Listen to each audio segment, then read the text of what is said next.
네, 올림픽이 뭐 거의 끝나가죠? 지난 2주간 행복하셨나요? 많은 분들이 그래요.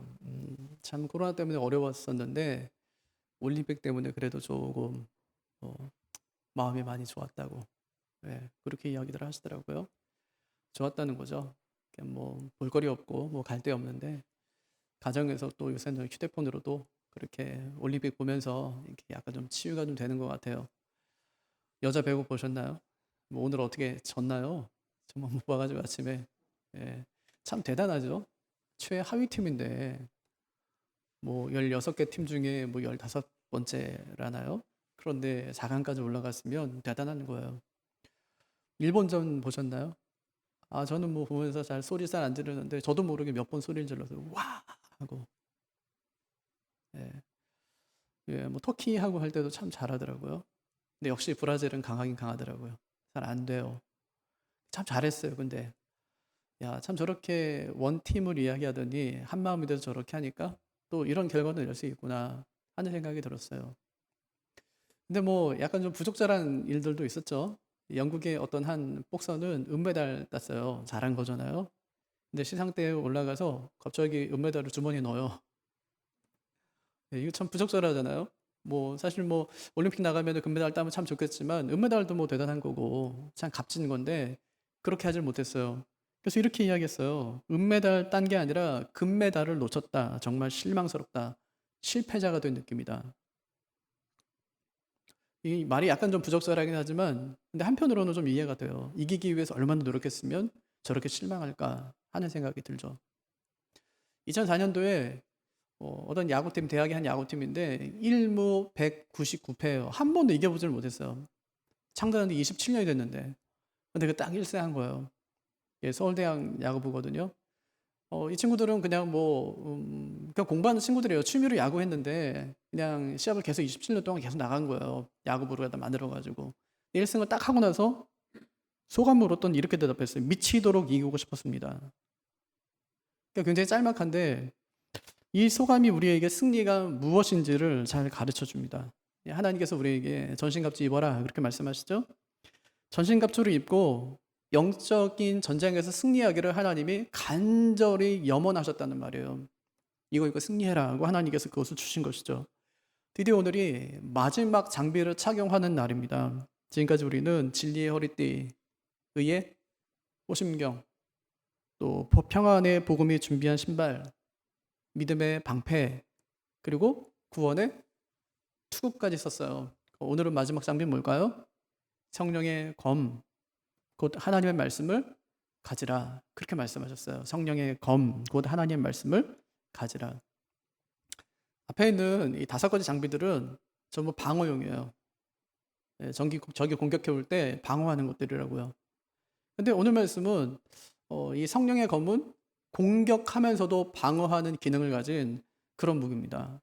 공격 기능도 있고 방어 기능도 있는 것이죠. 그래서 마귀의 공격을 막을 뿐 아니라 마귀를 도망가게 만들 수 있는 무기라는 것입니다. 그 무기의 이름이 성령의 검 그랬어요. 성령의 검. 그게 뭘까요? 하나님의 말씀. 그럼 하나님 말씀이 하는 역할이 뭘까요? 첫 번째는 우리의 마음을 살펴요. 하나님 말씀 우리의 마음을 살펴요. 신약 성경에는 검이라는 단어가 2가지가 나오거든요. 하나는 롬파이하고 하나는 마카이라예요. 앞에서 말한 거는 장검이고 뒤에서 말한 거는 단검입니다. 장검은 긴 칼이죠. 길이가 한 2m쯤 돼요. 아주 길죠. 근데 창 날도 굉장히 넓어요. 주로 어디에 썼냐면 말의 다리를 벨 때, 예, 막 기마병들 오잖아요. 그럼 말의 다리를 벨 때 큰 칼을 사용했어요. 또 갑옷을 뚫기 때문에 사람의 다리도 자르고 팔도 잘라요. 그때 사용했던 거예요. 두 번째는 단검이에요. 길이가 30에서 한 60cm쯤 되는 짧은 칼입니다. 짧은데 양날이 서 있어요. 검에 양날이. 추석 때 되면은 종종 이제 그 트로이라는 영화를 해줍니다. 트로이라는 영화를 해주는데 거기서 브래드 피트가 가지고 다녔던 그 칼이 단검이었어요. 단검. 그래서 백병전에 꼭 필요한 칼이죠. 상대를 빠르고 정확하게 제압할 때 사용했던 칼이 바로 이 마카이라라는 이 단검, 이 칼이었습니다. 근데 성경에 보니까 이 마카이라가 굉장히 많이 나와요. 유대인들이 예수님을 잡으려고 산에 오죠? 예, 그때 이제 가룟유다하고 같이 오잖아요. 뭘 갖고 왔대요? 칼과 몽치를 가지고 왔다 그러잖아요. 요 칼이 마카이라요. 예, 단검이죠. 또 베드로가 단검으로 말고의 귀를 잘라요. 예수님의 제자였던 야고보가 최초의 순교를 하죠. 예, 순교할 때도 이 단검에 마카이라 이 칼에 순교를 하고 말아요. 세례요한 역시 단검으로 목뱀을 당했습니다. 빌보 관수가 이제 바울이 도망간 줄 알고 감옥에서 자결하려고 하잖아요. 그때 사용했던 칼도 마카이라였어요. 예수님이 예루살렘이 칼에 의해서 망할 것이다 이렇게 예언하셨는데 그때 나왔던 칼도 역시 마찬가지로 마카이라의 단검이었습니다. 또 마카이라는 이 하나님의 말씀을 가르칠 때에도 사용되었어요. 히브리서 4장 11절 보면 하나님의 말씀은 살아있고 활력이 있어 좌우의 날선 어떤 검보다도 예리하여 이렇게 하죠. 좌우의 날선 어떤 검보다도 이게 마카이라거든요. 좌우의 날선 검이에요. 어떤 검보다도 예리하여 혼과 영과 및 관절과 골수를 찔러 쪼개기까지 하며 또 마음의 생각과 뜻을 판단하나니. 예. 그게 이제 여기 나오는 칼의 기능이죠. 예. 그 말씀이 하는 역할이 뭐래요? 사람의 마음을 찔러서 양심에서 피가 나오게 하는 거예요. 양심에서 피가. 한마디로 말하면 우리 마음을 수술하는 것이죠. 그게 이제 하나님의 말씀이 하는 첫 번째 역할이에요. 예. 하나님 말씀이 뭐 한다고요? 우리 마음을 수술하시는 거예요. 마음을 수술. 우리가 보통 이제 이런 걸 가르쳐서 뒤집어진다 이제 그렇게 이야기하죠. 아, 저 사람 뭐 말씀 읽다 뒤집어졌어. 그렇게 이야기하죠. 뒤집어 심정이 변하는 거예요. 심령이. 아마 어거스틴이라는 사상가를 여러분 아실 거예요. 기독교의 신학 체계를 세운 분이기 때문에 신학교에 가면 굉장히 많이 배웁니다. 이 사람에 대해서. 이분이 쓴 고백록을 보면은 그는 평생에 두 가지 하며 살았어요. 하나는 여자 쫓아다니는 거. 또 하나는 성공을 추구하며 살아가는 거예요. 그래서 만유교에서도 엄청 한 9년 동안에는 엄청 심취해 있었어요. 근데 허무한 거예요. 가봤지만 뭐 정상을 올라가 봤지만 자기 정말 허무한 거 인생이 허무해요. 그러다 자기 아주 친한 친구가 죽게 되거든요. 거기서 인생의 허무를 확 느꼈어요. 야, 이게 뭔가 이 만유교 여기도 아무것도 아니구나 하면서 다시 신앙의 길로 들어와요. 근데 신앙의 길로 딱 들어보니까 뭐 여기도 뭐 그렇거든요. 자기만 마음이 변하는 것도 아니고 삶이 변하는 것도 아니고 별로 이제 뭐 그게 없었어요. 뭐 자기 삶이 변하지 않으니까 심령도 변하지 않고 여전히 죄악 가운데 있으니까 너무 그것 때문에 괴로워하죠. 나는 언제까지 내일을 해야 되는가? 왜 지금은 안 되는 건가? 나는 왜 이 추한 나의 죄를 청산하지 못하는가? 그것 때문에 막 계속 울고 있었어요. 근데 그때 어떤 집에서 들려오는 노래소리가 있었습니다. 집어 들고 읽어라. 집어 들고 읽어라. 그는 성경을 펴서 눈이 처음 닿는 곳을 읽었습니다. 그게 로마서 13장 13절과 14절이에요. 나자와 같이 단정히 행하고 방탕과 술 취하지 말며 음란과 호색하지 말며 쟁투와 시기하지 말고 오직 주 예수 그리스도로 옷 입고 정력을 위하여 육신의 일을 도모하지 말라. 그는 고백록에서 이렇게 말합니다. 나는 더 이상 읽고 싶지 않았습니다. 그럴 필요가 없었습니다. 내가 그 구절을 읽는 순간 확신의 빛이 밀물처럼 내 마음속으로 밀려 들어오고 모든 의심의 어둠이 사라진 것 같았습니다. 그렇게 그는 방언을 끝내요. 말씀 한 구절 때문에 집어 들고 읽으라, 집어 들고 읽으라. 노랫소리가 귀에 들렸을 때 말씀을 딱 그냥 편 곳이 로마서 13장이었고 자기의 삶에 대해서 정확하게 하나님께 지적하시는 것을 보면서 어떻게 살아가야 될지를 정확하게 알게 되었어요. 어거스틴만 그런 것이 아니에요. 그는 고백록에서 안토니에게 있었던 일을 회상합니다. 전에 안토니의 이야기를 들은 적이 있었습니다. 그는 성경 봉독 시간에 우연히 교회로 들어갔습니다. 그는 다음과 같은 말을 듣고 그것이 자기에게 해당하는 말씀이라고 받아들이게 되었습니다. 집에 가서 네 모든 소유를 팔아 가난한 자들을 주라. 그러면 하늘에서 보화가 내게 있으리라. 그리고 와서 나를 쫓으라. 그와 같은 말씀에 의해서 그는 당신에게로 돌아갔습니다. 라고 기록하고 있습니다. 그러면 성령의 검, 즉 하나님의 말씀이 하는 일이 뭘까요? 우리가 마귀와 싸워서 승리하기도 하지만 먼저 네 가지 일을 한다고 말하는 거예요. 첫째, 관절과 골수를 찔러 쪼개요. 두 번째, 우리 영혼 깊은 곳으로 들어가서 우리의 상한 양심에 피를 흘리게 해요. 피를 내게 돼요. 그리고 세 번째는 우리의 죄를 도려내고 네 번째, 우리를 정결하게 해주는 거예요. 말씀이 관절과 골수를 다 찔러 쪼개요. 우리 마음으로 들어와요. 상한 양심에 피를 내게 해요. 그리고 죄를 도려내요. 우리를 정결하게 하는 거예요. 그래서 뭐 할까요? 회복시키고 구원하는 것이 그것이 바로 이 말씀의 역할이다 하는 것입니다. 찰스 스펄전 목사님이 이 성령의 검은 두 날이 서 있는데 한쪽 날로는 죄에 대한 애착을 치고 또 다른 날로는 자기 의에 대한 교만을 친다. 뭘 친다고요? 죄에 대한 애착을 치고 또 하나는 교만을 친다. 이 양날의 검이 죄에 대한 애착, 교만 두 개를 친다는 말입니다. 하나님 말씀은 적을 공격하는 무기이기 전에 나를 고치는 수술용 칼임을 우리 명심해야 됩니다. 영적 전쟁에서 승리하려면 반드시 이 수술을 경험해야 돼요. 말씀으로 회복되는 놀라운 역사를 경험해야 된다는 말입니다. 말씀이 내 양심의 죄악을 도려내는 엄청난 그런 경험들이 우리 모두에게 있기를 바랍니다. 이게 첫 번째 역할이에요. 두 번째는 말씀은 마귀와 싸워서 이기게 합니다. 예수님이 광야에서 사탄에게 시험 받으시죠? 이 시험의 특징이 뭐죠? 말씀 대 말씀의 싸움이라는 거예요. 사탄이 예수님께 나올 때 두 번째 시험할 때 말씀을 들고 나와요. 시편 91편 말씀을 들고 나오죠. 성전에서 뛰어내리라 그렇게 이야기해요. 네가 뛰어내리면 아버지가 받아주는지 안 받아주는지 너와 아버지의 관계를 확인해봐라 그렇게 이야기하는 거예요. 하지만 사탄이 인용한 시편의 문맥은 그런 뜻이 아니에요. 이것은 하나님을 시험해봐라 그런 문맥이 아니라 네가 만약에 하나님을 잘 섬기고 있음에도 불구하고 위험한 일이 어려운 일이 찾아온다면 그러면 그때 하나님께서 너를 보호하실 것이다 그런 의미예요. 그러니까 이것은 하나님이 정말로 그렇게 하는지 하지 않는지 시험해 보라는 그런 문맥이 아니라고요. 네가 하나님 잘 믿고 있다면 너무 염려하지 마라. 하나님은 너에게 관심 있고 너를 보호하실 것이다. 그런 말씀이지 네가 한번 위험한 일을 한번 시도해봐라. 독약 한번 마셔봐. 하나님께서 너를 보호하는지 보호하지 않는지. 하나님 너를 사랑하면 25층, 50층에 뛰어내려도 넌 절대로 죽지 않을 거다. 너한테 사명인데 어떻게 죽겠냐. 네 사명 확인하는 방법 하나가 있다. 뛰어내려봐라. 그런 문맥 속에서 이 말씀이 사용되지 않았다는 것입니다. 그래서 예수님께서 신명기 말씀을 인용하면서 주 너의 하나님을 시험치 말라 하셨느니라 하면서 마귀의 시험을 물리치십니다.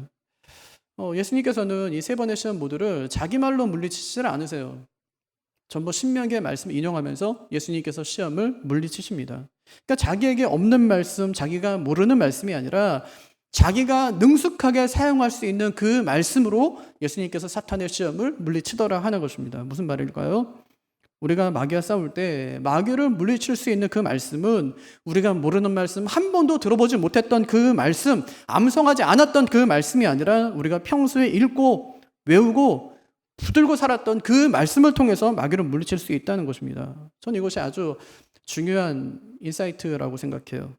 그럼 우리가 마귀와 싸울 때 하나님 말씀이 하늘에서 그냥 뚝 떨어지는 것이 아니에요. 만약에 성경도 안 읽고 암송도 하지 않으면서 내가 마귀와 싸울 때 하나님께서 말씀으로 분명히 역사해 주실 줄 믿습니다 라고 하는 것은 마치 내일 시험인데 시험 공부 하나도 안 하고 이렇게 기도하는 거. 하나님 내일 시험에서 100점 맞게 해주세요. 이게 진짜 양심이 온 사람이죠. 그 역사 일어나지는 않습니다. 여러분 시험 볼 때 우리 기도하지 않은 사람이 어디 있어 한 번도. 예? 우리 수능 볼 때 다 기도하고 학력고사 옛날에 볼 때 다 기도하고 뭐 고등학교 갈 때 뭐 우리 공부하고 기도하고 다 기도했죠. 잘 보게 해주세요. 근데 기도한 대로 되는 게 아니라 공부한 대로 돼요 그게. 그러니까 우리가 마귀와 싸울 때 우리가 어떻게 마귀를 능숙하게 우리가 마귀에게 물릴 수 있냐. 딱 하나예요. 하나님 말씀 능숙하게 아는 거예요.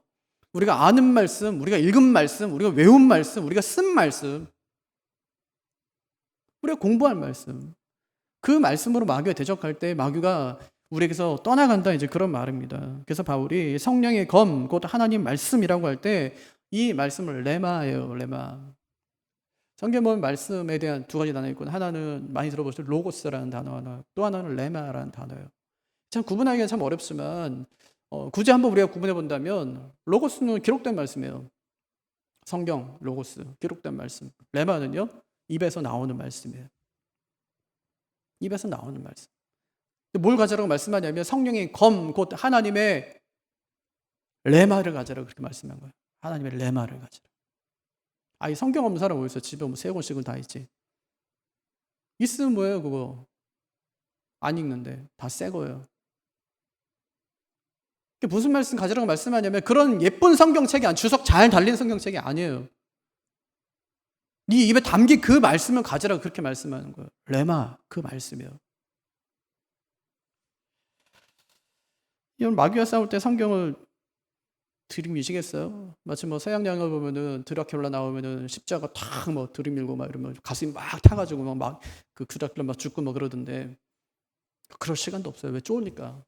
마귀가 나타나서 뭐 쫄잖아요. 귀신 나타나면 쫄고 막 이러는데 어떻게 어디가 성경을 찾겠어요? 그 정신에. 아니에요. 기록된 그 말씀 성경책이 아니라 그땐 입에서 나오는 말씀이 있어야 된다는 말이에요. 레마가 있어야 마귀와의 싸움에 승리할 수 있다는 것입니다. 입에서 나오는 말씀, 그것이 성령의 검이에요. 말씀이 입에서 나오려면 담긴 게 있어야 되겠죠? 우리 마음에. 그래서 마태복음 15장 18절에 입에서 나오는 것들은 마음에서 나오나니, 그렇게 말씀하셨어요. 입에서 나오는 것들은 마음에서 나온대요. 마음에 담긴 말씀이 없는데 어떻게 입에서 나오는 말씀이 있을 수 있겠습니까? 그럴 수 없다는 것입니다. 그럼 어떻게 해야 될까요? 성경을 읽어야죠. 이거 정말 제가 수도 없이 말했어요. 그럼 말하면 뭐야? 안 읽는데. 그러니까 하도 안 읽으니까 쓰자 그러는데 뭘로 쓰는지 모르겠어요. 네. 성취자 왔습니다 그랬더니 다들 빨리 가져가서 빨리 쓰고 싶어가지고 지금까지 그게 유지되고 있는지 모르겠어요. 근데 참 좋은 거라 생각해요. 써야죠. 읽어야죠. 최근에 제가 재밌는 책 하나 봤거든요. 목사의 독서법이라는 책이에요. 그 책에 보니까 76페이지에 사람들이 성경을 읽지 않는 7가지 이유가 나와요. 성경 읽지 않는 7가지. 첫째, 교회가 성경 읽기를 중요한 일로 여기지 않아 왔다. 예, 교회가 책임을 소홀히 했다는 말이에요. 둘째, 모두가 읽지 않는다. 그러니까 아무도 안 하는데 내가 왜 해요, 그거를. 셋째, 신앙생활로 너무 바쁘다. 그러니까 성경은 조연, 교회 일은 주연이에요. 그러니까 엉뚱한 일을 한다고 성경을 뒷전에 놓는 거죠. 넷째, 너무 잘 읽으려고 한대요.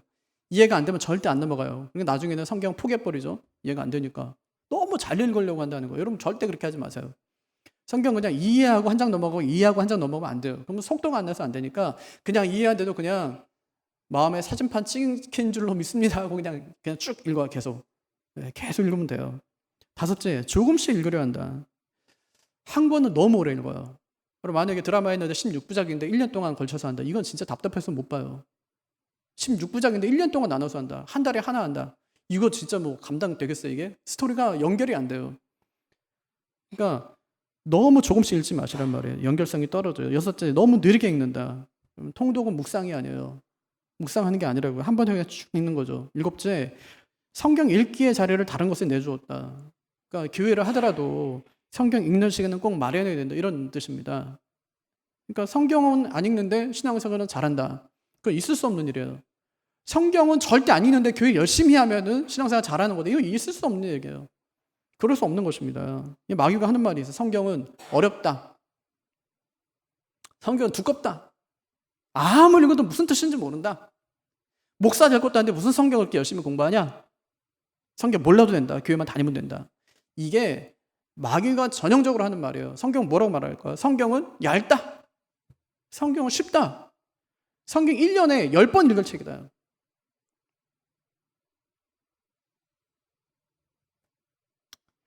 그럼 성경이 어려운 이유가 뭘까요? 성경 어려운 이유. 왜 어려울까요? 안 읽으니까. 안 읽으니까.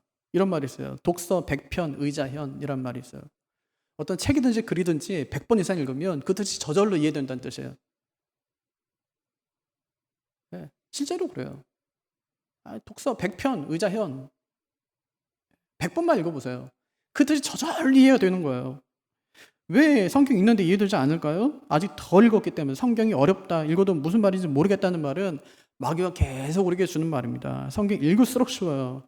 알면 알수록 정말 놀라운 책이 그것이 성경입니다. 눈이 안 보이잖아요. 들으면 되잖아요. 100번 들으면 돼요. 10번 들으면 되는 거예요. 문제는 뭐냐면 성경에 지퍼가 달렸다는 거예요. 이게 고민이에요. 이거 열어야 되나 말아야 되나.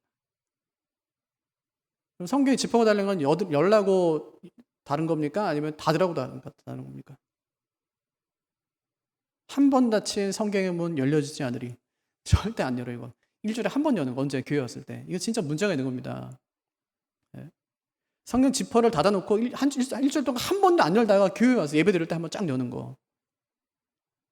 이런 성경은 20년 써요. 그거 아껴서 뭐 하려고 그래요? 좋은 성경 얼마나 많은데. 빨리 읽고 낡고 해지면 집에다가 보관하고 나중에 자녀들 보라고. 다른 거 물려줄 거 하나도 없어도 아빠가 여태까지 성경 읽고 요 성경책 하나 물려주는 거. 얼마나 아름답고 좋은 일입니까, 그것이. 말씀을 매일 열어놓고 읽는 분들이 꼭 되기를 바랍니다. 여러분, 성경은요 정말 쉬워요. 그 신학생들 보면 알 수 있어요. 성경 신학교에 가면 3년 동안 다 배우거든요. 근데 성경만 배우는 게 아니에요. 목회에 필요한 모든 걸 다 배워요.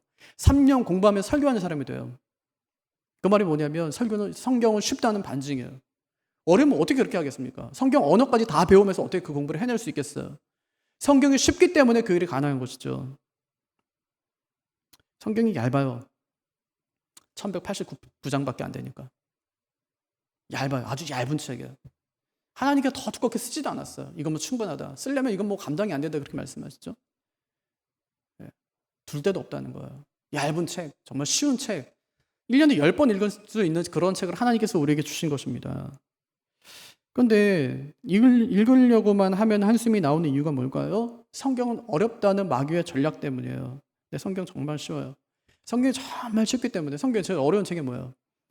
많은 사람들이 레위기라고 그래요. 근데 이스라엘 사람들은요, 애가 5살만 되면 그때부터 제일 처음 가르치는 책이 레위기예요. 왜냐? 제일 쉬운 책이기 때문에.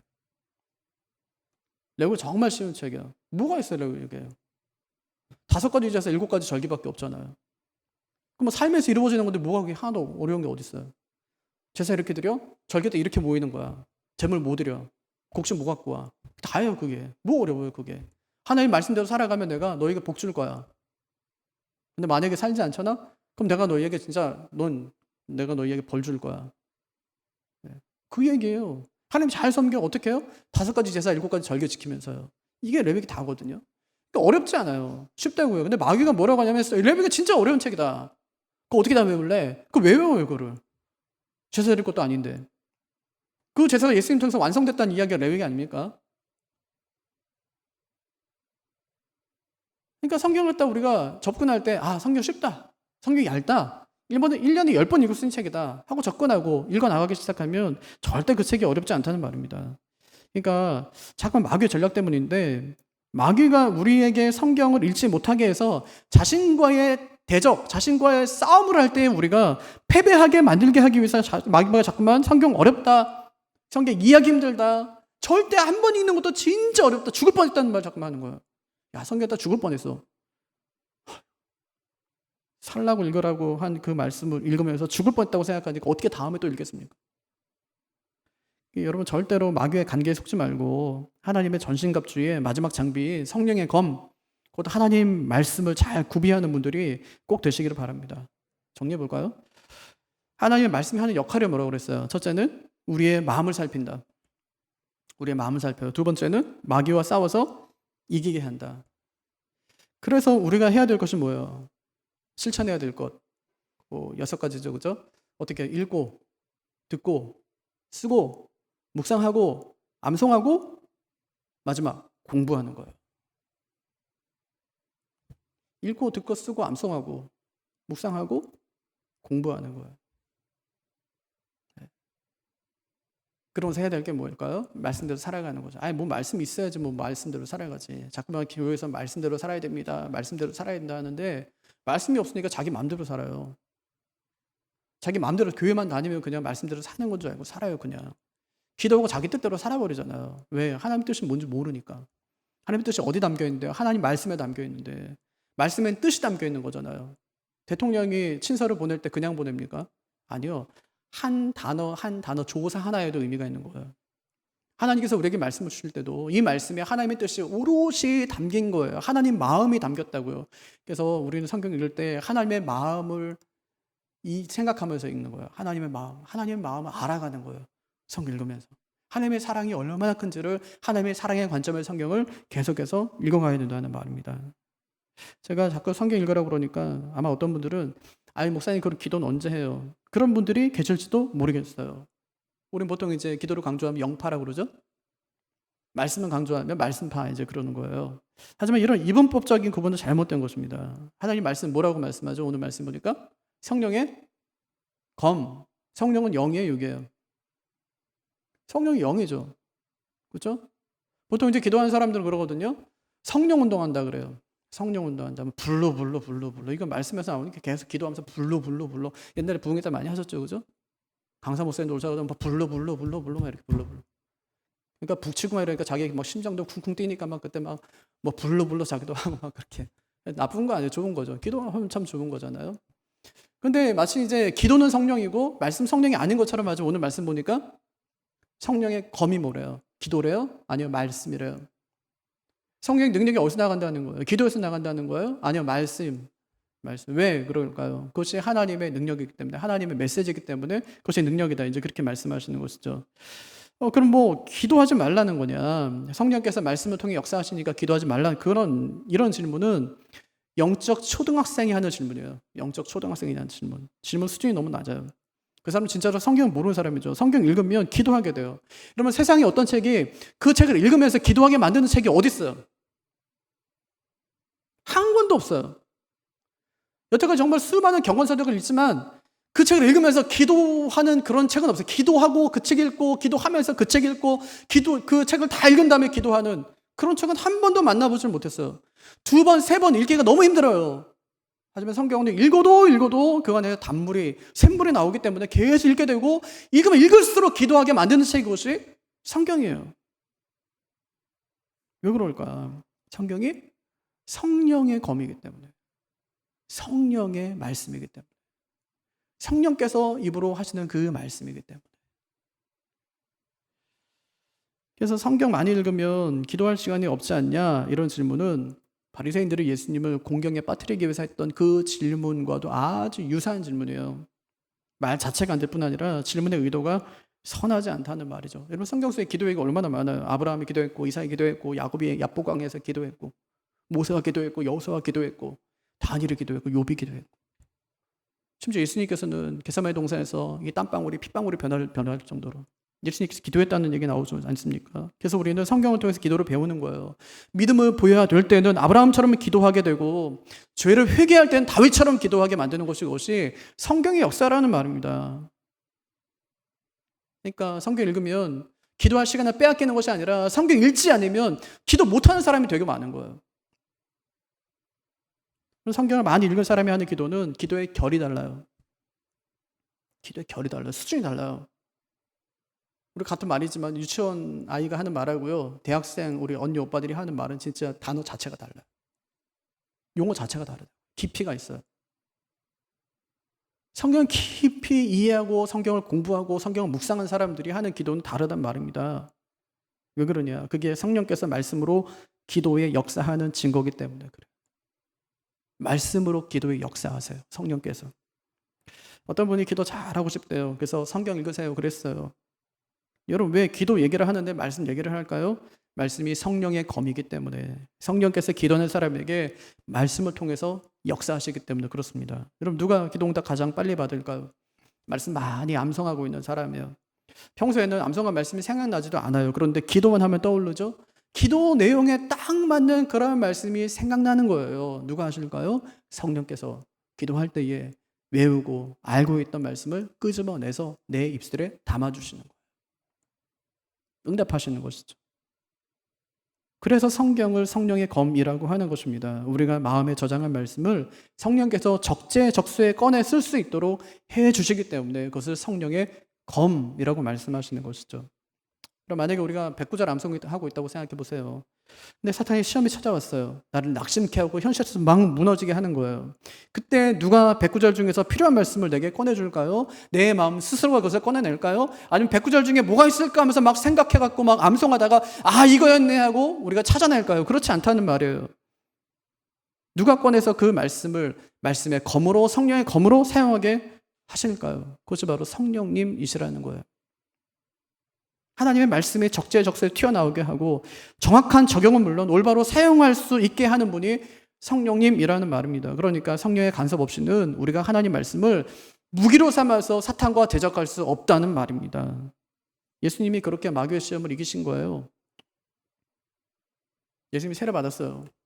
성령이 예수님을 이끌고 광야로 가요. 예수님이 40일 내내 마귀의 시험을 거기서 받으시는 거예요. 금식하면서. 그럼 데려다 놓고 성령이 떠났을까요? 아니요. 예수님과 함께 계시면서 마귀의 시험을 말씀으로 이기게 하시는 거예요. 우리가 보여주셨어요. 어떻게 해야 되는가를 보여주셨어요.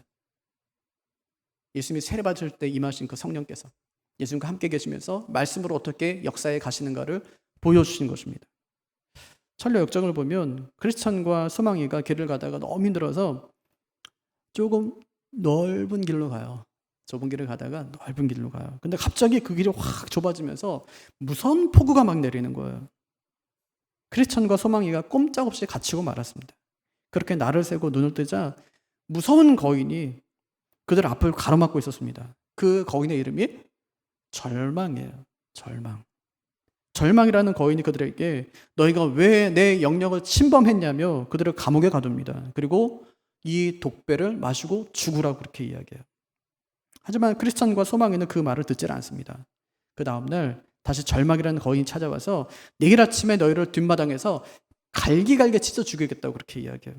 그 말을 들은 크리스천과 소망이는 오늘이 마지막 밤이라는 생각이 들어서 기도하기 시작해요. 그때 하나님의 음성이 들리죠?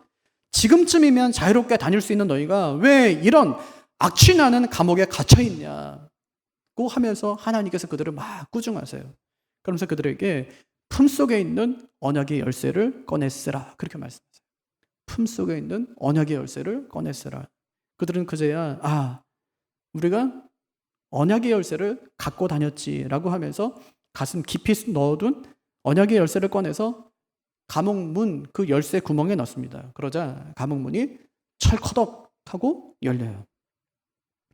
무서운 절망의 성에 갇힌 그들이 성을 빠져나갈 때마다 그들을 가로막고 있던 모든 장애물들에 언약의 열쇠를 넣으니까 그 문들이 전부 열렸습니다. 전 여기에 엄청난 인사가 있다고 생각해요. 인생을 살 때 참 힘들 때 있어요. 근데 인생의 위기를 우리가 어떻게 극복해야 됩니까? 그때를 위해 우리가 무엇을 준비해야 될까요? 크리스천과 소망이에게는 하나님의 언약의 말씀이 있었어요. 하나님 말씀이죠. 평소에 하나님의 말씀을 읽고 듣고 쓰고 암송하고 묵상하고 공부하는 일입니다. 그렇게 말씀을 마음판에 새겨놓으면 우리가 어려움을 당할 때 성령께서 우리가 새겨놓은 말씀을 생각나게 하시며 우리에게 다시 일어설 힘을 주시는 것입니다. 로마서 8장 26절 이와 같이 성령도 우리의 연약함을 도우시나니 우리는 마땅히 기도할 바를 알지 못하나 오직 성령이 말할 수 없는 탄식으로 우리를 위하여 친히 간구하시느니라. 할 수 있거든요. 무슨 말이냐. 믿는 자들에게는 능히 하지 못할 일이 없느니라. 우리는 여러 기회를 통해서 말씀을 읽고 듣고 쓰고 암송하고 묵상하고 공부한 것뿐인데 성령 하나님께서 우리의 상황에 맞게 그 말씀들을 우리에게 보내주시는 것입니다. 내보내주시는 거예요. 그렇게 우리로 하여금 힘있게 세상을 살아가게 하시는 것입니다. 좀 어려울수록 말씀을 꼭 붙들고 사시기를 바랍니다. 생각이 많은 분일수록 꼭 말씀을 붙들고 사시기를 바라요. 아니 요즘에 우리 초등부 아이들이 얼마 전에 2차 100일 프로젝트를 끝냈어요. 200일 동안 아이들이 뭐 했냐면 매일 성경 2장, 3장 읽고 하루에 한 절씩 말씀 암송한 거예요. 한 절을, 긴 절은 오늘은 요만큼, 내일은 요만큼 나누어서 그 다음 날은 둘이를 합쳐서 그 다음에 아이들이 그 암송한 말씀을 영상으로 또 음성으로 아이들이 녹음하게 하고 그 다음에 밴드에 올리고 서로 격려하고 그렇게 200일을 지났어요. 아이들이. 또 집에 가면 아이들하고 같이 그 말씀 암송하거든요. 옆에서 암송 같이 하고 도와주고 느끼는 게 참 많았어요. 아이들이 이 말씀만 제대로 암송해도 마귀의 어떤 미혹에도 흔들리거나 넘어지지 않을 수 있겠구나 하는 생각을 한 적이 한두 번이 아닙니다. 틀림없이 우리 아이들이 외운 그 말씀이 성령의 검이 되어서 우리 아이들이 위기에 처할 때마다 꺼내 쓸 수 있는 강력한 무기가 될 것입니다. 부모의 관심은요, 아이들이 숙제 잘했는지, 뭐 공부는 잘하고 있는지 여기에만 관심을 가지고 있으면 안 돼요. 우리 아이가, 내 아이가 하나님과 어떤 관계를 맺고 있는지, 정말 말씀을 읽으며 살아가고 있는지, 기도는 하고 있는지를 관심을 가지고 살펴야 합니다. 그런데 왜 부모들이 그걸 하지 못할까요? 자신이 영적인 굶주림을 느끼지 못하니까 아이에게 있는 영적인 굶주림도 보지 못하는 것입니다. 영적인 굶주림에 대한 관심이 없는 거예요. 분명히 굶고 있는데 저렇게 살다가는 엄마도 죽고 아이도 죽을 텐데. 엄마가 먼저 살아야 될 텐데 엄마가 살아야지 못하니까 아이들이 영적인 굶주림을 엄마가 보지를 못하는 거예요. 왜? 자기도 그렇게 사니까.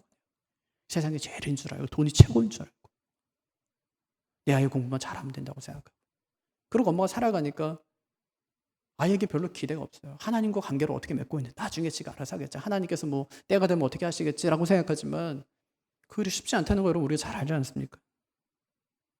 어떤 아이가 유학을 가게 됐어요. 100불이 필요해서 아버지에게 편지를 썼어요. 아버지 100불만 보내주세요. 근데 아버지가 돈 대신에 작은 쪽지와 성경책 하나를 보내줬어요.